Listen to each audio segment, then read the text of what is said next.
Hey everyone, tonight we're leaving behind the marble halls of Alexandria and the political machinations of Rome to travel even further back in time, to an age when gods walked among mortals and a single face could launch 1,000 ships. We're journeying to the Bronze Age Mediterranean, to a world of citadel kingdoms and heroic warriors, where the most beautiful woman who ever lived would spark the greatest war in ancient literature. So settle in, maybe pull that blanket a little higher, and let me know in the comments where you're listening from tonight. Are you in Troy, where tourists still visit the ruins of what might have been Priam's city? Or perhaps in Sparta, where olive groves now grow where Helen once walked? Wherever you are, dim those lights and let's drift back over 3,000 years to a time when love and honor collided with devastating consequences. Tonight's story isn't just about beauty, though there's certainly that. It's about choice and consequence, about the clash between personal desire and social duty. It's about a prince who valued love over wisdom, a queen who chose passion over security, and a war that would define how the ancient world understood heroism and tragedy. It's about how a single moment of decision can echo through the centuries, inspiring poets and breaking hearts for millennia to come. Around 1250 BCE, as the Bronze Age civilizations of the Eastern Mediterranean reached their glorious peak, a daughter was born to Leda, Queen of Sparta, whose beauty would become the stuff of legend. Her name was Helen, though the ancient world would remember her by many titles: Helen of Troy, Helen of Sparta, and most memorably, the face that launched 1,000 ships. Helen's birth was shrouded in mystery and divine intervention, as befitted someone destined to reshape the ancient world. According to the myths that grew around her, she was not merely the daughter of a mortal king, but the child of Zeus himself, the king of the gods. The story goes that Zeus, smitten with Leda's beauty, transformed himself into a swan to seduce her.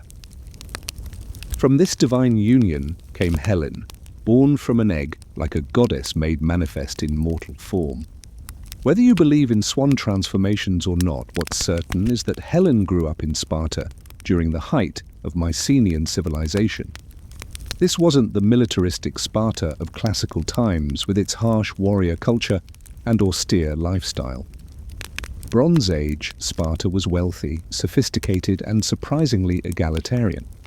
Women enjoyed more freedom than in most ancient societies, owning property, participating in athletics, and speaking their minds in ways that would have shocked later Greeks.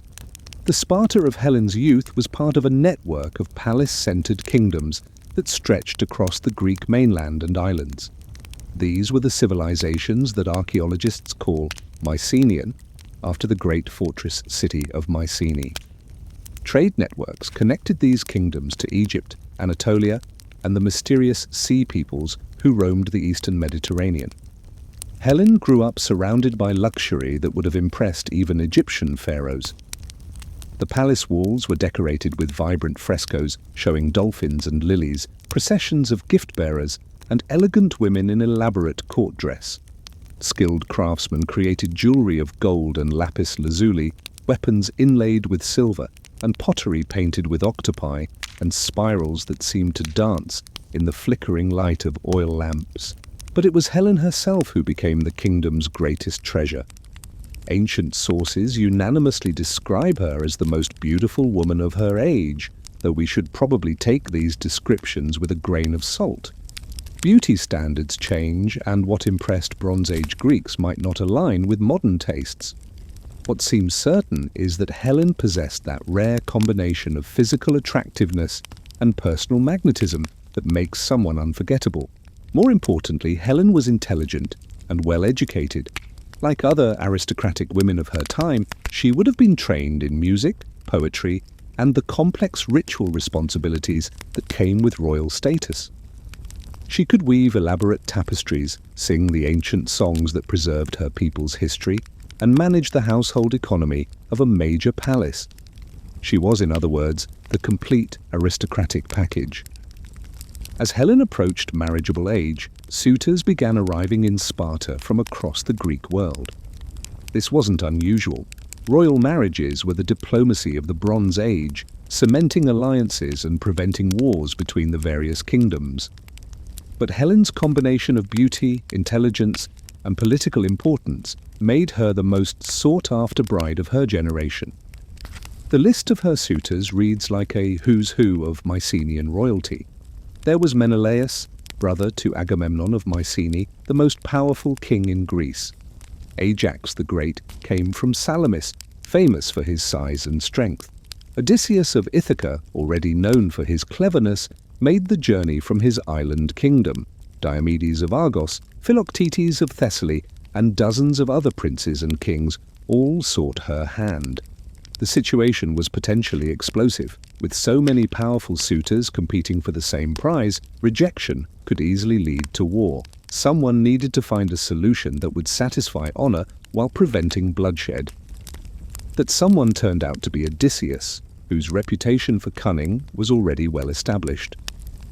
Odysseus proposed what became known as the Oath of Tyndareus, named after Helen's nominal father. All the suitors would swear a binding oath to accept Helen's choice of husband and to defend that marriage against any who might try to break it. It was a masterful diplomatic solution that transformed potential enemies into sworn allies.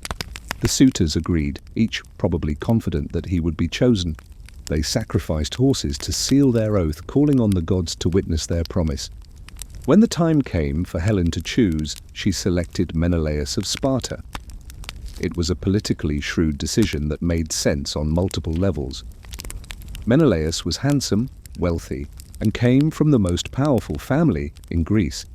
His brother Agamemnon ruled Mycenae, the kingdom that could claim hegemony over the other Greek states.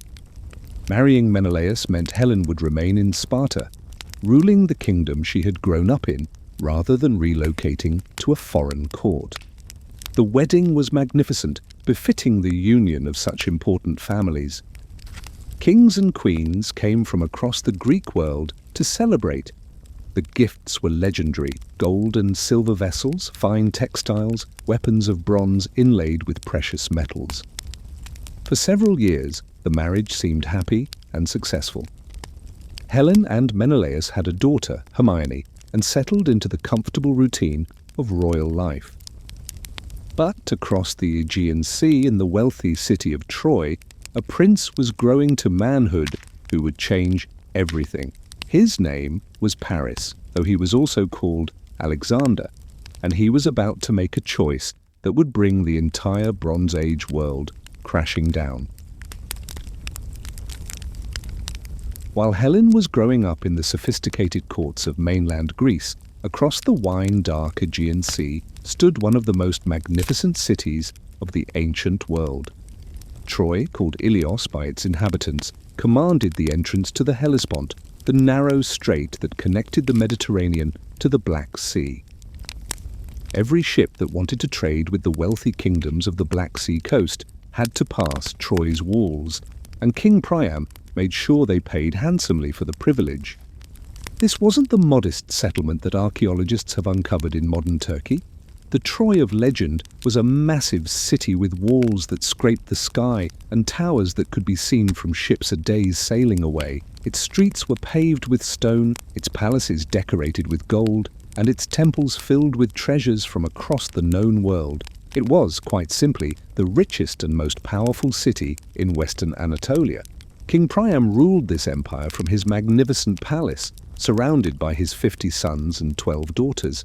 It was a dynasty that had ruled Troy for generations, growing wealthy on trade and tribute while maintaining the delicate balance of power that kept the great kingdoms from each other's throats. Among his many sons, the most promising was Hector, the crown prince, who combined military prowess with political wisdom. But it was Priam's second son who would bring that dynasty to ruin. His name was Paris, though he was sometimes called Alexander, and his birth had been surrounded by ominous prophecies. According to legend, Queen Hecuba had dreamed while pregnant that she would give birth to a flaming torch that would burn down Troy. When the baby was born, Priam and Hecuba made the terrible decision to abandon him on Mount Ida, hoping to prevent the prophecy from coming true. The infant Paris was found and raised by shepherds on the mountain, growing up far from the wealth and sophistication of his father's court. He became skilled at all the arts that mattered in the pastoral world. He could track animals through the forest, play haunting melodies on his lyre, and compose poetry that moved listeners to tears. He was, according to all accounts, extraordinarily handsome, with the kind of masculine beauty that made both men and women stop and stare. More importantly, Paris possessed that particular combination of sensitivity and recklessness that makes someone fatally attractive. He wasn't a warrior like his brother Hector, nor a politician like his father Priam. He was an artist, a dreamer, someone who valued beauty and emotion over duty and obligation. In a world that prized honor above all else, Paris was dangerous precisely because he was willing to follow his heart, regardless of consequences. The gods, who took a keen interest in mortal affairs, had been watching Paris's development with particular attention. When a dispute arose among the goddesses about who was the most beautiful, they chose this handsome shepherd prince to serve as judge. It would prove to be the most consequential beauty contest in history. The three contestants were formidable: Hera, queen of the gods and protector of marriage; Athena, goddess of wisdom and warfare; and Aphrodite, goddess of love and beauty. Each offered Paris a bribe for his vote. Hera promised him power over all of Asia. Athena offered wisdom and victory in battle. Aphrodite made a different kind of offer, the love of the most beautiful woman in the world. Paris, being young and romantic and probably not thinking clearly about long-term consequences, chose Aphrodite.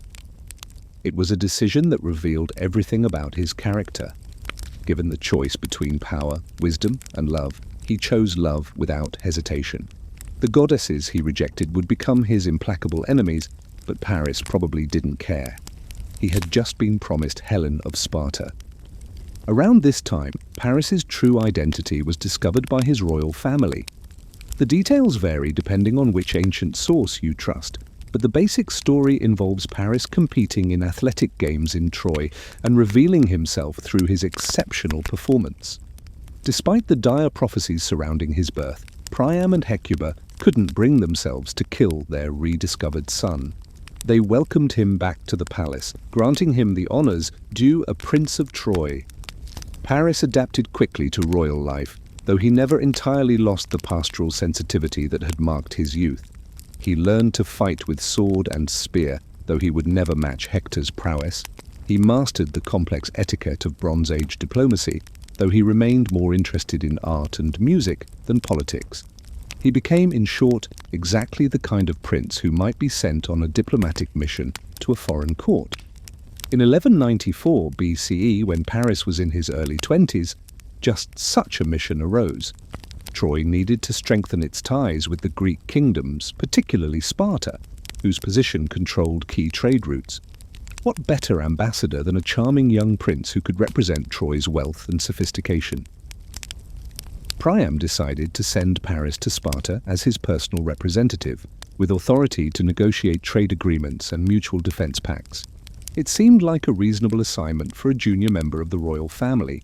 Paris would gain diplomatic experience while representing Troy's interests abroad.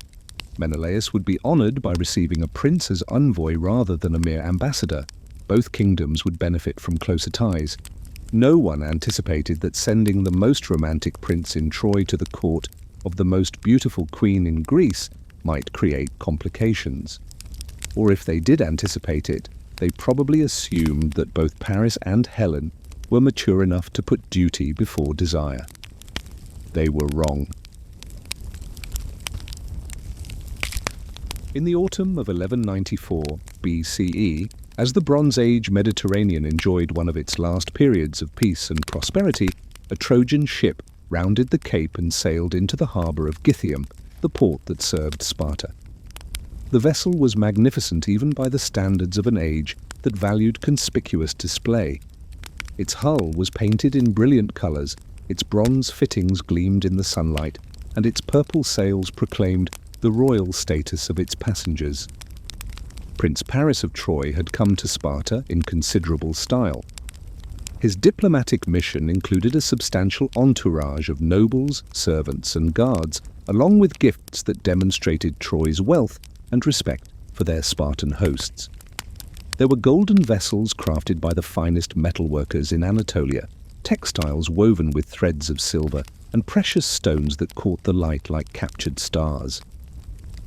King Menelaus himself rode down from Sparta to greet the Trojan prince, bringing with him a cavalry escort that served both as honor guard and subtle reminder of Spartan military strength. The two men met on the beach where Paris's ship had landed, exchanging formal greetings in the elaborate style that diplomacy demanded. Menelaus was immediately impressed by the young Trojan prince. Paris was everything that reports had suggested: handsome, cultured, and possessed of that particular charm that marks natural diplomats. He spoke excellent Greek with only a slight accent that somehow made him sound more exotic rather than foreign. His gifts were magnificent, his credentials impeccable, and his manner perfectly calculated to flatter without seeming obsequious. When they reached Sparta, Paris was suitably impressed by what he saw. The palace was smaller than Troy's, but beautifully constructed, with walls of fitted stone and courtyards decorated with frescoes showing dolphins and lilies. The wealth was evident but not ostentatious. Everything spoke of ancient dignity and confident power. It was in the great hall of this palace that Paris first laid eyes on Helen of Sparta, and the moment changed everything. Ancient sources struggle to describe what happened when Paris and Helen met.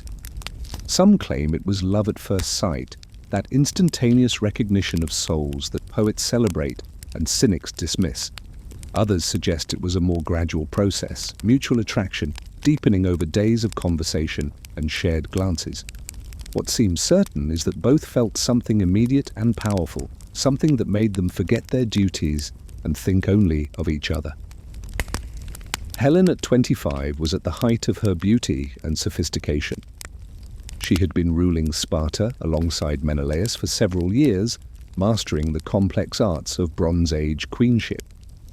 She could manage the palace household with its hundreds of servants and retainers, preside over religious ceremonies that maintained the kingdom's relationship with the gods, and navigate the delicate social relationships that kept the nobility loyal and productive. But she was also apparently profoundly bored. Menelaus was a good husband by the standards of his time, faithful, generous, and respectful of her status. But he was also predictable, conventional, and perhaps a little dull. He fulfilled his duties as king and husband without imagination or passion. For someone of Helen's intelligence and spirit, such reliable competence might have been stifling. Paris represented everything that Helen's life lacked. He was exotic, artistic, and romantic in ways that Spartan culture didn't entirely approve of. He could compose poetry on the spot, sing songs that made listeners weep, and discuss art and literature with a sophistication that few Greeks could match. He was also dangerous, representing the kind of freedom that Helen had never experienced. The diplomatic visit was scheduled to last several weeks, allowing time for serious negotiations about trade agreements and mutual defense. This meant that Paris and Helen had ample opportunity to spend time together, always in public and always perfectly proper, but with increasing awareness of their mutual attraction. Menelaus, trusting by nature and confident in his wife's loyalty, seems to have noticed nothing unusual. He was busy with the negotiations, which were going well, and pleased to have such a distinguished guest who brought honor to his court. When Paris praised Helen's beauty and intelligence, Menelaus took it as appropriate courtesy. When Helen showed particular interest in Trojan customs and culture, he saw it as commendable curiosity about their new allies. Their conversations, conducted in the formal settings that court protocol required, gradually became more personal. They spoke of poetry and music, of dreams and disappointments, of the gap between duty and desire that seemed to define their lives. Helen confessed that despite her queenly status and material comfort, she felt trapped in a life that had been chosen for her, rather than chosen by her. Paris spoke of his own struggles with identity and purpose, feeling like an actor playing a role that didn't suit him. Their mutual loneliness created a bond that deepened into something far more dangerous. They were two people who felt isolated despite being surrounded by admirers, misunderstood despite being celebrated, trapped despite wielding enormous privilege. In each other, they found someone who truly saw them rather than their titles and responsibilities. The crisis came when Menelaus received word that his grandfather had died in Crete, requiring him to travel there immediately for the funeral rites. It was a duty he couldn't delegate or postpone. Honoring the dead was among the most sacred obligations in Bronze Age society. He faced a diplomatic dilemma. He couldn't take Paris with him, as the funeral was a family affair, but he also couldn't simply abandon his distinguished guest without offering grave insult to Troy. The solution seemed obvious. Helen would serve as hostess in his absence, ensuring that Paris received appropriate honor and entertainment. It was a reasonable arrangement that demonstrated trust in both his wife and his guest. Helen had hosted foreign dignitaries before, and Paris was a prince whose honor should have been beyond question. Menelaus departed for Crete, confident that he was leaving his kingdom in capable hands. He couldn't have made a more catastrophic mistake. Left alone in Sparta with only the constraints of honor and duty to restrain them, Paris and Helen faced the moment that would define not just their own fates, but the destiny of the entire Bronze Age world. For 3 days after Menelaus' departure, they maintained the pretense of proper conduct. Helen presided over court ceremonies with appropriate dignity. Paris conducted himself as a model diplomatic guest. To outside observers, nothing had changed, but in private moments, walking in the palace gardens at twilight, sharing wine in the great hall after the courtiers had retired, talking quietly while Helen worked at her loom, the careful barriers they had maintained began to crumble. The conversations grew more personal, the silences more charged with meaning. They spoke of the loneliness that came with power, the weight of expectations that shaped their every action, the dreams they had abandoned for duty. Helen spoke of feeling like a beautiful object passed from father to husband, valued for her appearance and political connections, but never truly known as a person. Despite her intelligence and capabilities, she was defined by her beauty and her marriageability. She had power, yes, but it was power exercised within carefully defined limits that someone else had established. Paris confessed his own struggles with authenticity.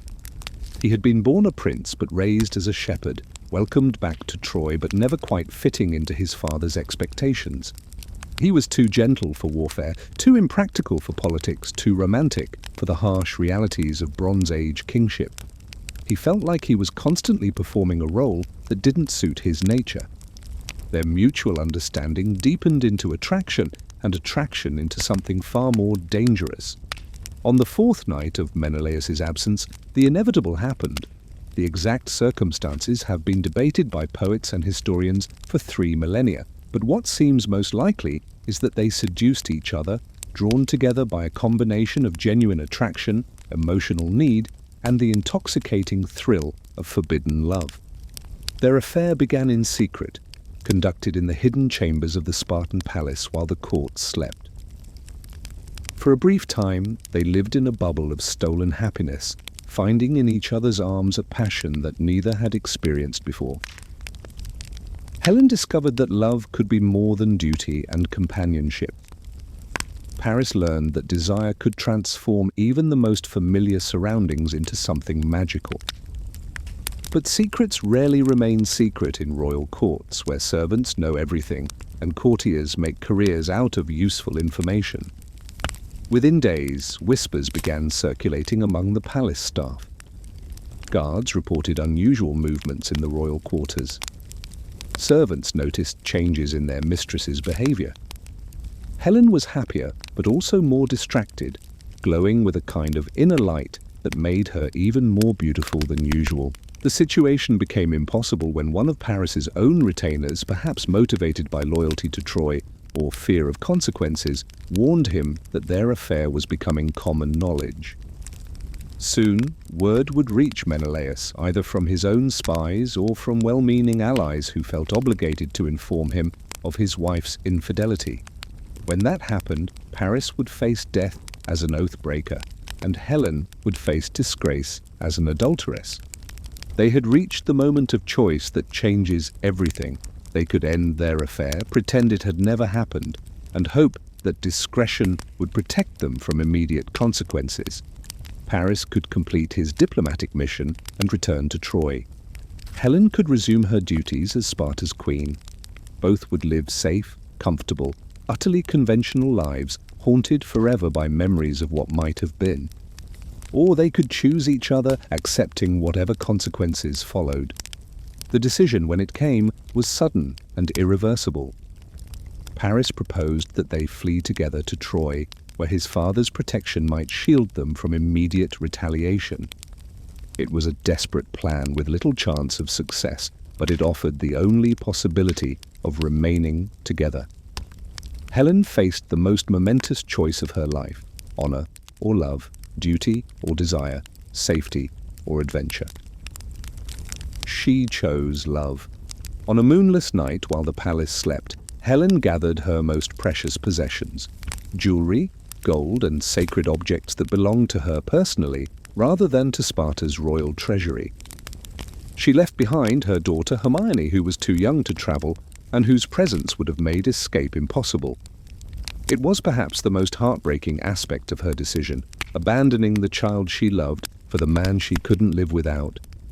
Paris had his ship prepared in secret, loading it with gifts and treasure that would ease their reception in Troy. His men were sworn to secrecy, though many were clearly uncomfortable with abducting the wife of their diplomatic host. Honor meant everything to Bronze Age warriors, and what they were doing violated every code of proper conduct. As dawn broke over the Aegean Sea, Helen of Sparta stood on the deck of a Trojan ship, watching her homeland disappear behind them. She had burned every bridge, abandoned every security, and chosen an uncertain future with the man she loved over a comfortable life with the husband she respected but could never truly love. Behind them lay everything she had ever known: her kingdom, her daughter, her carefully constructed life as Greece's most honored queen. Ahead lay Troy, where she would be welcomed as a prince's lover, but might never be accepted as a legitimate wife. Between them stretched the wine-dark sea and the knowledge that their choice would have consequences far beyond their personal happiness. They had chosen love over honor, passion over duty, romance over responsibility. Whether it was the most romantic or the most selfish choice in ancient literature depends on your perspective, but there's no denying its consequences, because when Menelaus returned from Crete to find his wife gone and his hospitality betrayed, he didn't just weep for his personal loss. He called upon the oath that bound every king and prince in Greece to defend his marriage, summoning the greatest army the world had ever seen to bring Helen home and punish the oath breakers who had stolen her. When Menelaus returned from his grandfather's funeral to find his palace emptied of both wife and guest, his first reaction was disbelief. Helen couldn't have left willingly. She was too intelligent, too conscious of her duties, too aware of the consequences. She must have been kidnapped, taken by force by the Trojan prince, who had violated every law of hospitality and honor. The servant's testimony gradually shattered this comfortable delusion. Helen had left freely, taking her personal possessions and leaving behind anything that belonged to Sparta. She had issued no calls for help, left no messages of distress. The guards who might have prevented her departure had been deliberately avoided rather than overcome. Most damning of all, several servants reported seeing her walking hand in hand with Paris toward the harbor, moving like lovers rather than captor and victim. The political implications were staggering. Helen wasn't just Menelaus's wife. She was Queen of Sparta, guardian of the kingdom's honor and symbol of Mycenaean power. Her elopement with a foreign prince was an insult that demanded response, not just for personal reasons, but for political survival. If Menelaus allowed such an affront to go unpunished, other kingdoms would see weakness and opportunity. More immediately, there was the oath that bound every major king and prince in Greece to defend Helen's marriage. Odysseus's diplomatic masterstroke from years earlier now became Menelaus's greatest asset. Every suitor who had competed for Helen's hand was now obligated to help recover her, regardless of their personal feelings about the situation. Menelaus's first stop was Mycenae, where his brother Agamemnon ruled the most powerful kingdom in Greece. Agamemnon was everything that Menelaus was not: ruthless, ambitious, and absolutely convinced of his own superiority. He saw the crisis not as a family tragedy, but as an unprecedented opportunity to unite all the Greek kingdoms under his leadership for a campaign that would make him the most powerful king in history. The brothers' appeal to the oath-bound kings met with mixed responses. Some, like Nestor of Pylos, honored their commitments immediately, recognizing that oaths sworn before the gods were sacred regardless of personal inconvenience. Others tried to fulfill their obligations in spirit while avoiding actual participation, sending token forces or making excuses about domestic crises. The most reluctant responder was Odysseus of Ithaca, whose cleverness had created the oath system in the first place. Odysseus had recently married Penelope and had no desire to abandon his new wife and newborn son for what might be years of warfare. When Menelaus and Palamedes came to collect him, they found Odysseus pretending to be insane, yoking an ox and a horse together and sowing salt in his fields. Palamedes, equally clever and less sympathetic, exposed the deception by placing Odysseus's infant son Telemachus in front of the plough. Odysseus immediately swerved to avoid harming the child, proving his sanity and ensuring his participation in the campaign. It was a humiliation that Odysseus would never forget or forgive. The most crucial recruitment involved Achilles, the young prince of Phthia, whose mother had tried to hide him on the island of Scyros to prevent his participation in a war that prophecy claimed would cost him his life. Odysseus and Diomedes tracked him down disguised as a woman among the daughters of King Lycomedes, identifying him when he alone showed interest in weapons rather than jewelry. As the army assembled at Aulis, the magnitude of the undertaking became clear. This wasn't just a raiding expedition or a typical Bronze Age conflict over territory and cattle. This was a coalition of virtually every Greek kingdom, united for the first time in history under a single command structure. The fleet that gathered in the harbour was unprecedented, over 1,000 ships carrying perhaps 50,000 warriors, along with the support personnel, horses and supplies needed for a major campaign. But the most powerful army in Greek history sat becalmed in Aulis harbour, unable to sail because the winds refused to blow. Day after day passed while the ships rode at anchor and the army consumed supplies without making progress. Tensions rose as kings who barely tolerated each other found themselves trapped together with nothing to do but argue about strategy and blame each other for delays. The prophet Calchas finally provided an explanation that satisfied Bronze Age logic. The goddess Artemis was blocking their departure, demanding the sacrifice of Agamemnon's daughter, Iphigenia, before she would allow favorable winds. In a decision that would define him as both ruthless leader and terrible father, Agamemnon chose the expedition over his daughter. As the 1,000 ships finally set sail from Aulis, their bronze-reinforced prows cutting through the Aegean Sea toward the coast of Asia Minor, the magnitude of what had been set in motion became clear. Helen's choice had triggered a conflict that would reshape the Bronze Age world, all because a prince and a queen had chosen love over duty, and the kings of Greece had chosen honor over wisdom.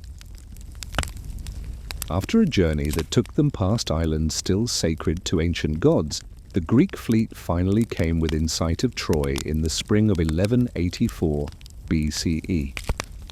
The city that rose before them was more magnificent than even their spies had reported. Massive walls of fitted stone crowned with towers that seemed to scrape the sky, gates defended by bastions that could hold off any army, and beyond the walls, glimpses of palaces and temples that spoke of wealth accumulated over centuries of successful trade.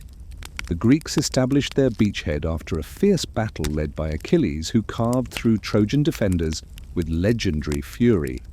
Hector conducted a fighting withdrawal that saved most of his forces, establishing the pattern of heroic combat that would define the war. By nightfall, the Greeks had hauled their ships onto the shore and begun constructing a fortified camp that would become their home for the next decade. What emerged was history's first great siege, a grinding test of endurance that would stretch on for years while both sides adapted to forms of warfare their fathers had never imagined. Troy was too strong to be taken by assault and too wealthy to be starved into quick submission. The Greeks were too numerous to be driven off by force and too committed to abandon their expedition without achieving their goals. The war quickly developed its own rhythm centered around individual combat between heroes whose personal rivalries became proxy battles for the larger conflict. The Bronze Age mentality placed enormous emphasis on personal honor and kleos, the imperishable glory that came from performing great deeds that would be remembered in song and story. Achilles remained the war's dominant figure, a warrior so far beyond ordinary human capability that men whispered he must be part divine. His mother Thetis was indeed a sea goddess, and whether through divine protection or natural ability, Achilles fought with a fury and effectiveness that seemed supernatural. His presence on the battlefield could turn defeat into victory, inspiring his own men while striking terror into his enemies. Hector emerged as Troy's greatest champion, the defender whose skill and courage kept the city's walls inviolate despite overwhelming odds. Unlike Achilles, whose strength lay in individual prowess, Hector was a leader who inspired others through example. His presence made ordinary soldiers fight like heroes and turned desperate defenses into tactical masterpieces. Paris, meanwhile, proved to be exactly what his critics had predicted, a mediocre warrior whose romantic nature was poorly suited to the brutal realities of Bronze Age combat. He was brave enough when pressed, but he lacked the killer instinct that made great warriors. His greatest contribution to Troy's defense was his skill with the bow, allowing him to strike from a distance while avoiding the close combat where heroes earned immortal fame. Helen's situation during these years was complex and often painful. She was honored in Troy as the prince's beloved, but she was also blamed by many for the war that was devastating their homeland. When Trojan mothers mourned sons killed in battle, when merchants complained about trade routes cut by Greek raiders, when common citizens tightened their belts as the siege restricted food supplies, they often directed their anger toward the foreign queen whose beauty had brought such suffering. Yet Helen also found unexpected supporters among Troy's people. Her intelligence and dignity impressed even those who resented her presence. She involved herself in the city's religious life, participating in ceremonies that asked the gods for protection.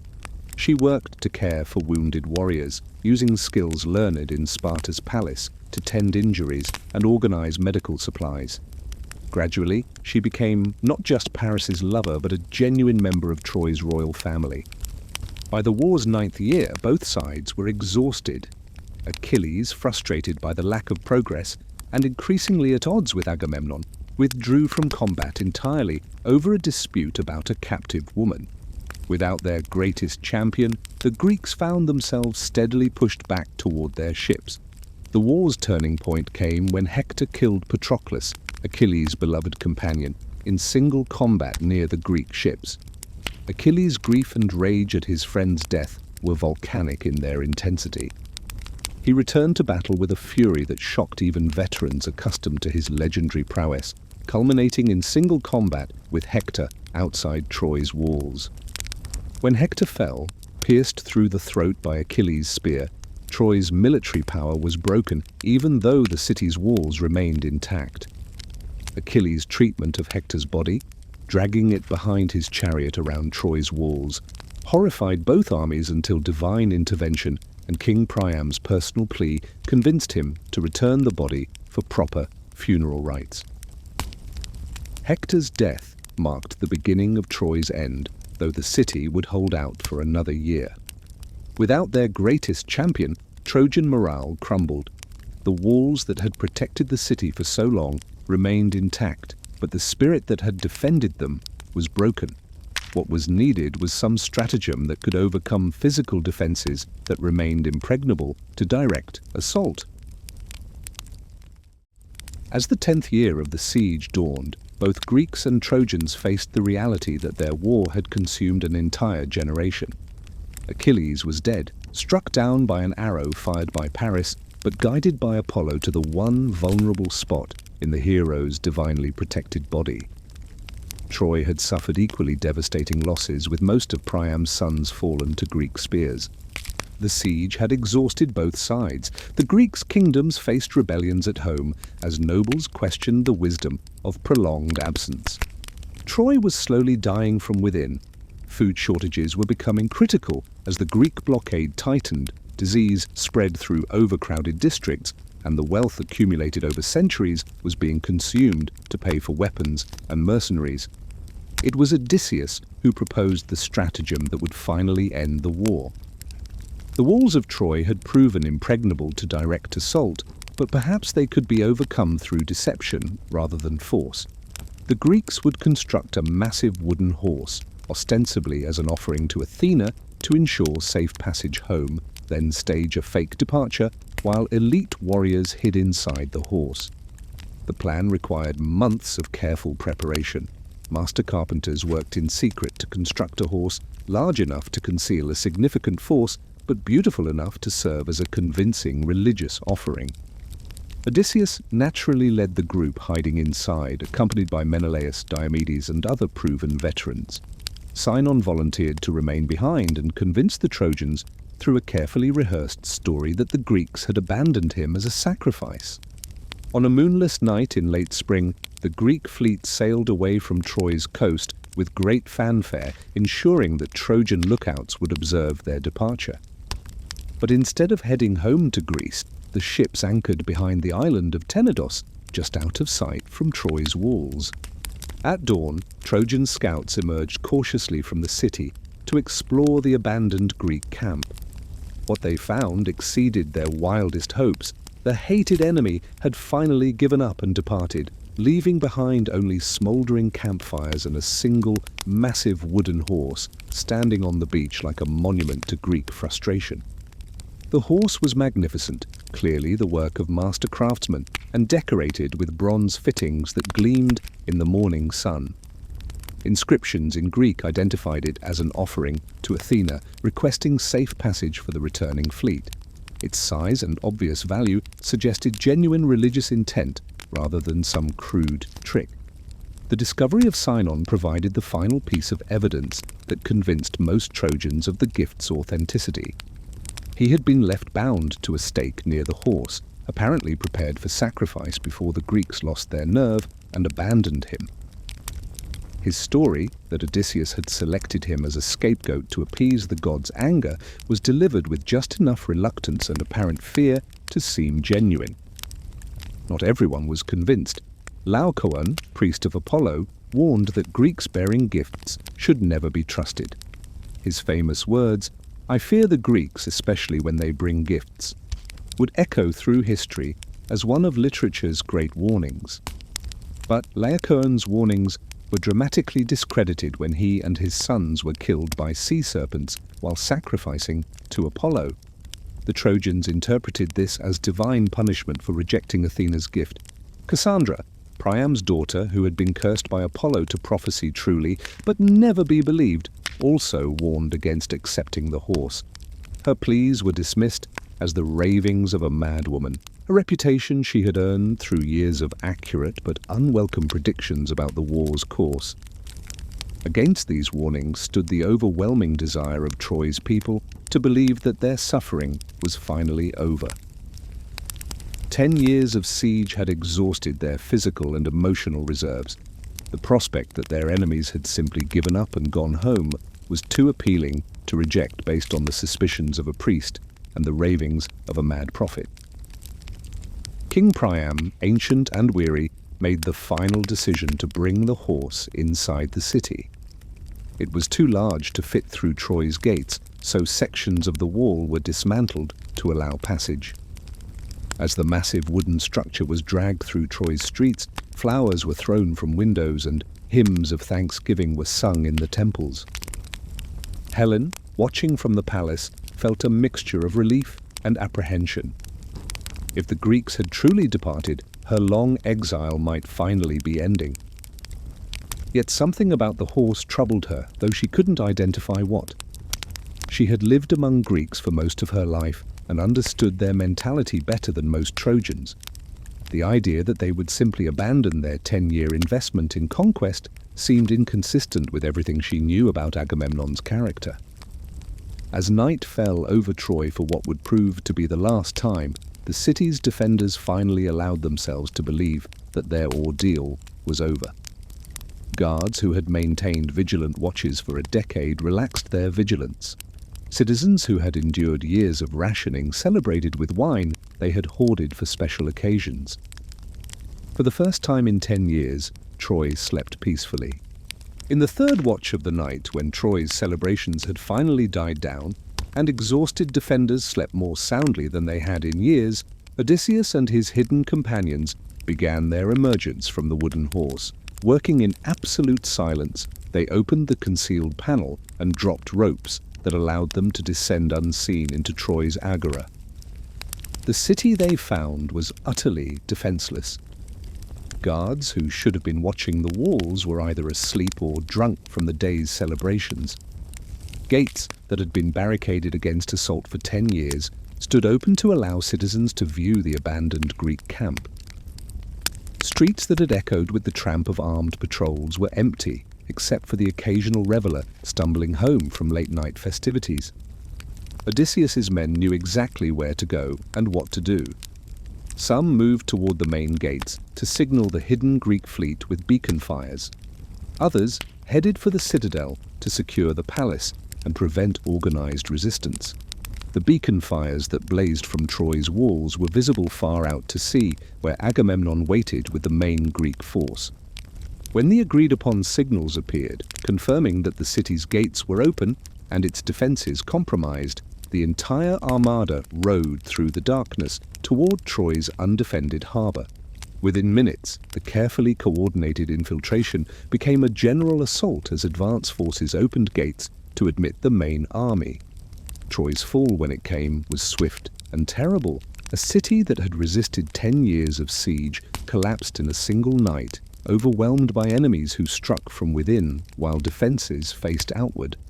The Greeks, frustrated by a decade of costly stalemate, showed little mercy to a population they blamed for prolonging a war that had consumed their youth and wealth.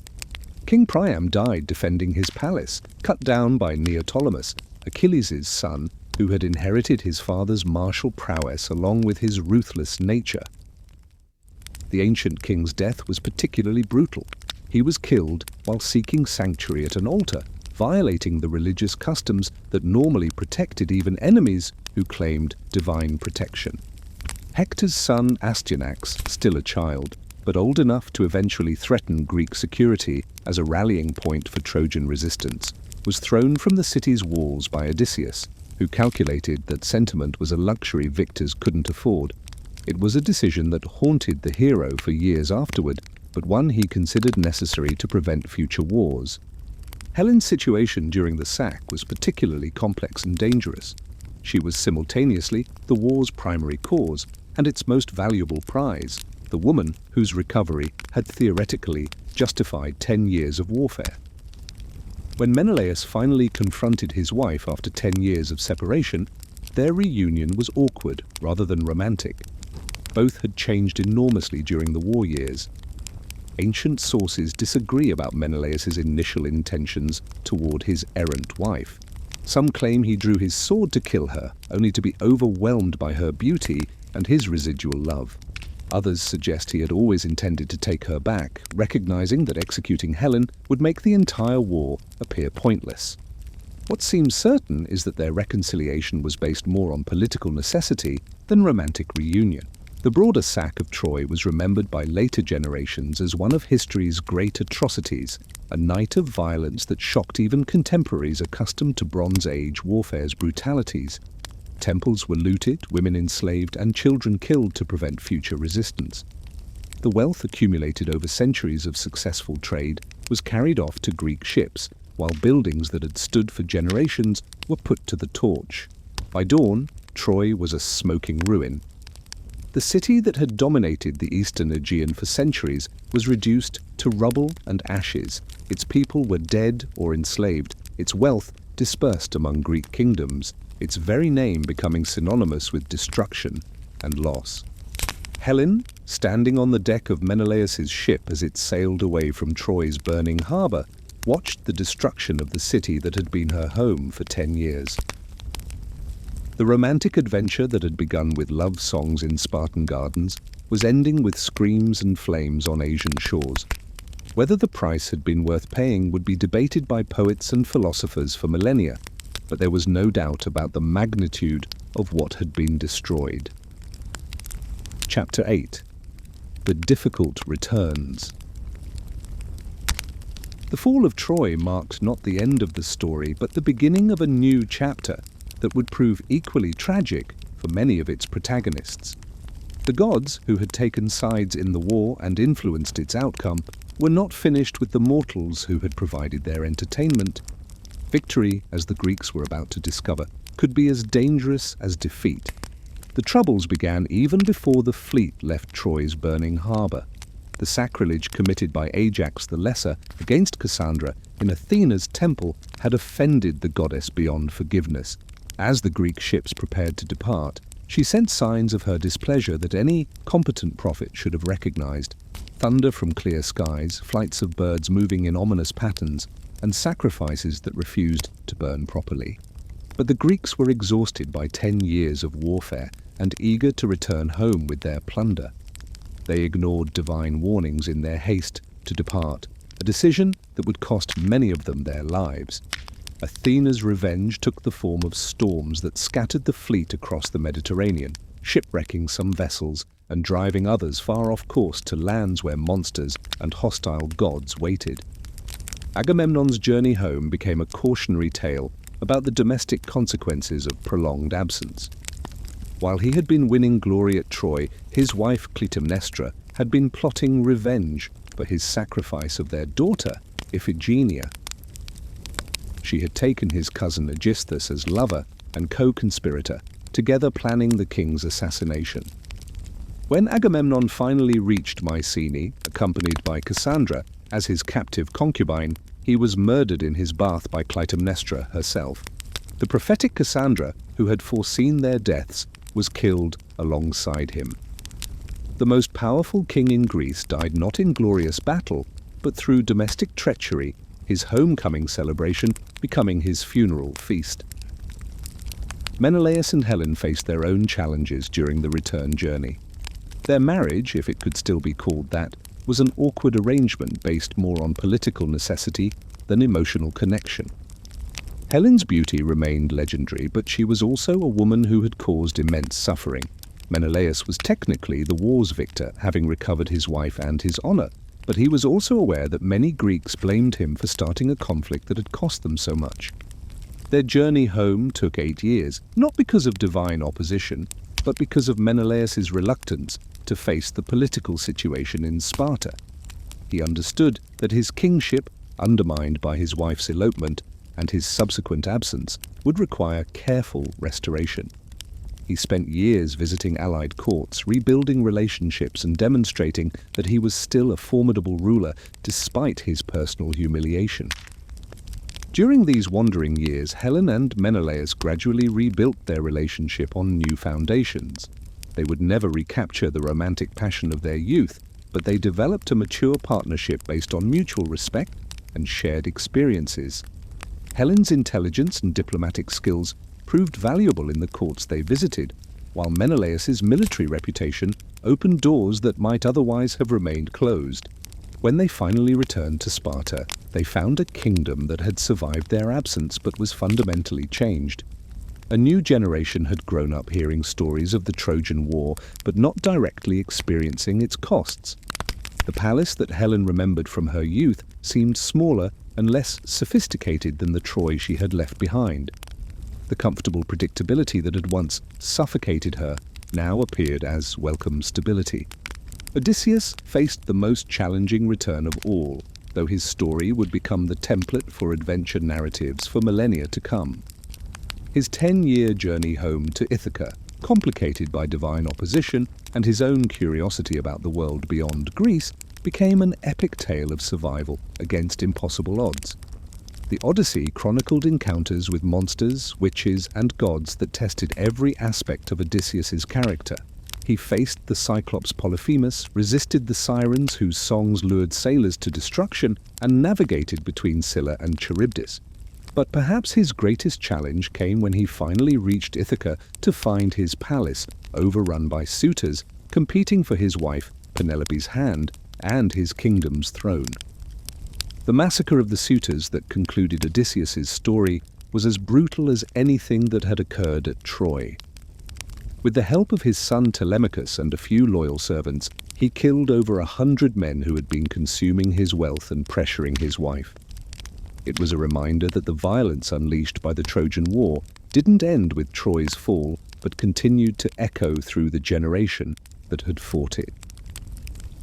In the decades following Troy's fall, it became clear that the great expedition had achieved a Pyrrhic victory of cosmic proportions. The Bronze Age civilization that had created the war began collapsing even as the heroes sailed home with their plunder. Kingdoms that had sent their finest warriors to Troy found themselves unable to defend against raiders and invaders. The palace-centered world of Mycenaean Greece crumbled, plunging the region into a dark age that would last for centuries. Helen and Menelaus lived through the early stages of this collapse, watching their world transform in ways they couldn't entirely understand. The Sparta they ruled in their final years was a shadow of the kingdom Helen had fled as a young queen. Trade had dwindled, the palace population had shrunk, and the complex administrative systems that had managed Bronze Age kingdoms were simplified or abandoned entirely. Yet their personal story had found a kind of peace that seemed impossible during the passionate crisis of their youth. Helen in her 60s was still striking, though her legendary beauty had mellowed into something more approachable. Visitors to the Spartan court remarked on her intelligence and grace rather than her physical perfection, suggesting a woman who had found ways to matter beyond her appearance. Menelaus had evolved from the earnest but unremarkable king of his youth into something approaching wisdom. The man who had once been overshadowed by his more dynamic brother Agamemnon had learned through hard experience that competent leadership often mattered more than dramatic gestures. His steady management had kept Sparta stable, while more famous kingdoms crumbled around them. Their relationship in these final years was marked by an understanding that transcended their complicated history. They had both paid enormous prices for the choices of their youth, Helen through exile and guilt, Menelaus through humiliation and loss. But they had also both learned that love, to survive, must transform from passion into partnership. Both died peacefully in old age, their deaths marking the end of an era that had begun with Paris's judgment of the goddesses and ended with the collapse of the Bronze Age civilization that had created them. They were buried together in Sparta, their tomb becoming a shrine for lovers who hoped their own passions might prove less destructive than the love that had launched 1,000 ships. Epilogue: The Eternal Return. And so ends our tale of beauty and choice, of love and war, of the prince and queen whose passion reshaped the ancient world. But like all great stories, this one doesn't really end. It transforms, adapts, and returns in new forms for each generation that discovers it. Tonight, as you settle into sleep, consider the strange journey that brought Helen from the peaceful gardens of Sparta to the burning towers of Troy, and finally, to the quiet wisdom of old age. Think about Paris, the shepherd prince who chose love over wisdom and paid the ultimate price for his romantic idealism. Remember the thousands of heroes who died on Troy's plain, fighting for honor, glory, and a woman most of them would never see. Their world is gone, swept away by the very forces their war helped unleash. The Bronze Age palaces are ruins, the trade networks are broken, the heroes are dust. But something essential in their story survives, appearing whenever people struggle with the conflict between desire and duty, passion and responsibility, the individual and society. Helen's face has launched not just 1,000 ships, but countless poems, plays, paintings, and novels. Her choice echoes through every love story that asks whether some experiences are worth any price. Paris's judgment appears in every decision between wisdom and beauty, power and love, the safe choice and the romantic one. Each age has recreated Helen and Paris according to its own values and fears. The Romantics saw them as rebels against social convention. The Victorians turned them into moral examples of passion's price. Modern writers have explored them as psychological studies in the conflict between individual desire and social responsibility. But perhaps the most enduring aspect of their story is its exploration of choice and consequence. Helen's decision to abandon duty for love set in motion events that destroyed an entire civilization. Whether that choice was justifiable depends on one's perspective on the relative value of personal happiness versus social stability. The Bronze Age world that produced Helen and Paris valued honor, duty, and collective responsibility above individual desires. Their rebellion against these values was both thrilling and terrifying to audiences who understood the social fabric that such rebellions could tear apart. Their love affair became a meditation on the price of freedom and the responsibility that comes with choice. In the end, Helen and Paris represented the eternal tension between what we want and what we ought to do, between passion and prudence, between the individual and society. Their story endures because it explores questions that every generation must answer for itself. What is love worth? How do we balance personal happiness against social obligation? Can choices made in passion ever be fully justified by their consequences? In cafes and classrooms, in novels and movies, in the quiet conversations between lovers who wonder whether their feelings justify the disruption they might cause, Helen and Paris return.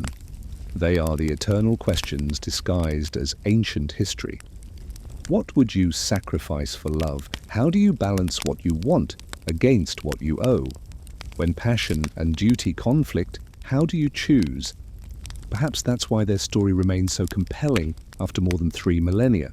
Not because it provides easy answers, but because it asks the right questions. Not because it makes choosing simple, but because it shows us the full complexity of what choice means. The stars that guided Paris's ship from Troy to Sparta are still shining tonight, eternal and beautiful, indifferent to the human dramas they once witnessed. Under those same stars, people still fall in love, still face impossible choices, still wonder whether following their hearts is worth the price they might have to pay. Sleep well, and may your own choices be guided by wisdom as well as passion, by understanding as well as love.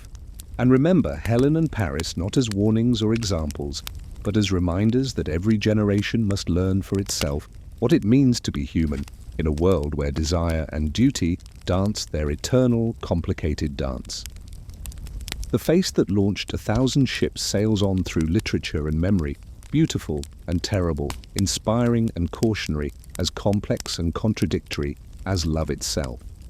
And perhaps that's exactly as it should be, for the greatest stories are not those that solve life's mysteries, but those that help us live with them, one choice at a time, one heart at a time, one story at a time. Sweet dreams, and may the ancient voices of Troy and Sparta sing you gently into sleep, where all choices are possible and all loves are eternal, where heroes never die and beauty never fades, where the story begins again each time someone asks the eternal question, what would you do for love?